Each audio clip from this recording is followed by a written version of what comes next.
Hi, it's Peter Nowlin here from New Edge Sharpening in beautiful Halifax, Nova Scotia. And I'm going to try something a little different today.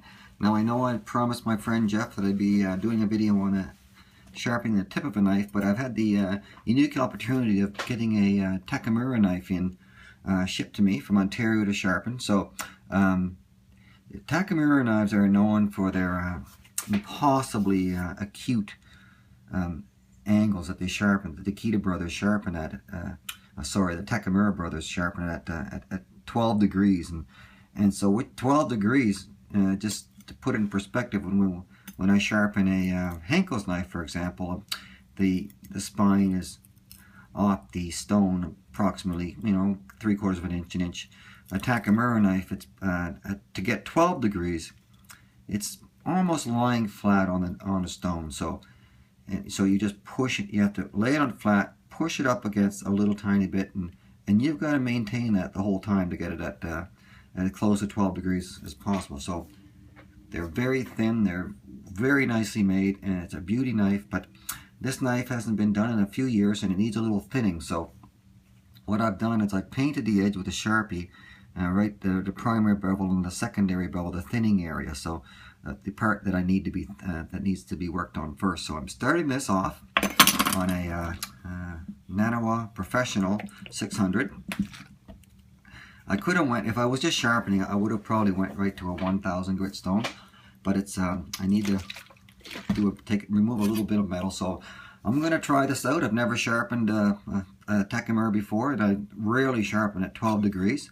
So I'm just going to try it out. So I'm going to lay the knife flat on the water stone, and I'm going to just press down on the primary bevel at the edge here to raise it up a bit, and then I'm going to just raise it a little hair. So I shouldn't even be able to get a quarter. I shouldn't be able to pass too much underneath that, in that area right there.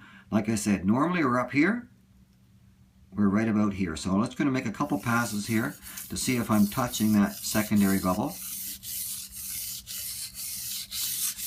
Really concentrate on this because it's not, like I said, to get it at maintain a 12-degree angle is it's not easy. So we can see it's removed the Sharpie there nicely. So I'm at the right angle to thin it. So we'll just continue there. And I'm using moderate pressure here, keeping my hands in the along the edge, along the secondary bevel area. I'm pressing down that and using the whole stone right up the center of the stone, and keep your fingers, when you're sharpening, try to keep your fingers on the stone. Don't do this. Keep them on the stone and use the full stone. So like I said, to do this, every now and then I'll need to make sure that I'm on track by laying the knife down and raising it again a bit, because it's easy to stray off to raise a knife. It's just a natural habit for me. I've built up a muscle memory of, a more not as an acute angle. So, but it's possible. Anybody can do this. It's just a matter of having a chance to do it. What I just did there was just I'm dipping the knife in water a little bit. So, and I can tell that I'm getting right to the edge because there's a beautiful burr formed along the entire edge of the knife. So the knife is getting there. So if you're doing this, you could actually paint the edge again. You can do this repeatedly. You can repeatedly paint the edge if you want to make sure you monitor your progress.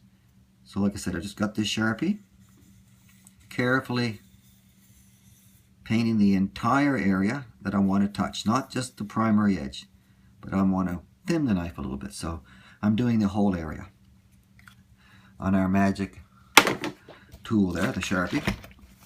So again, I'm going to lay the knife flat and just raise it a tiny bit.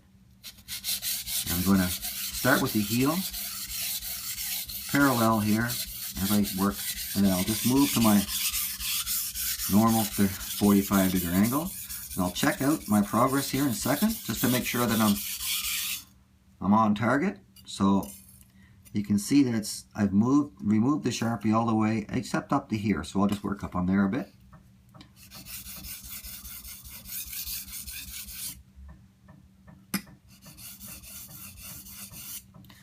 So again,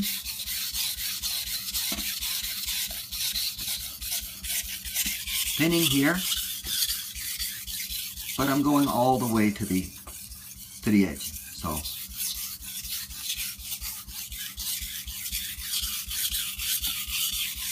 feel for a burr. It's there. Do a little bit more. Like I said, when you see the knife go off the picture there, camera, I've got a container of water over there that I like to clean, to rinse the blade off as I'm working. So I've got a burr on both sides.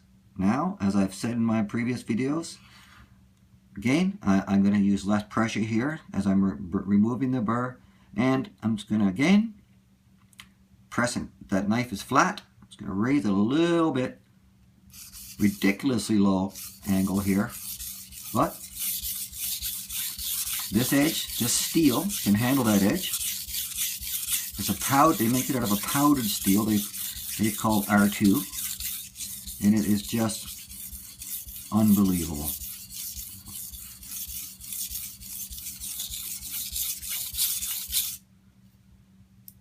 Feel the edge burr there a little bit, so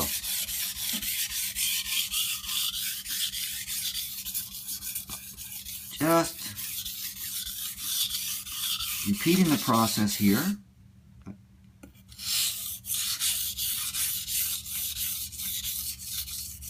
Little pressure. No pressure now.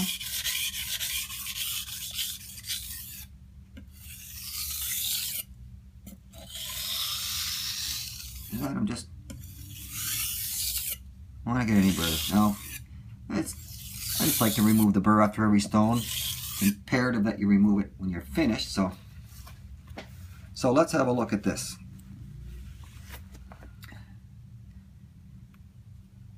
It's sharp.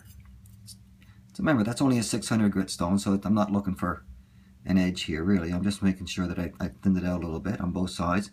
And you know what? It looks pretty good. So, and for the purposes of this video, let's move to a 1000 grit stone. Now I'm going to use a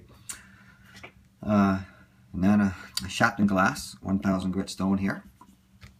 I think it'll be perfect for this steel. Okay, I'm going to dip the blade in the water.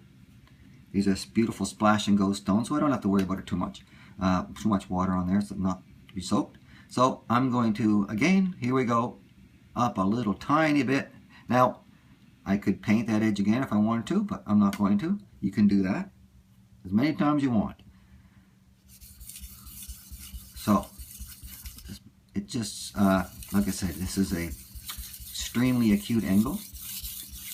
And I'm using good pressure here.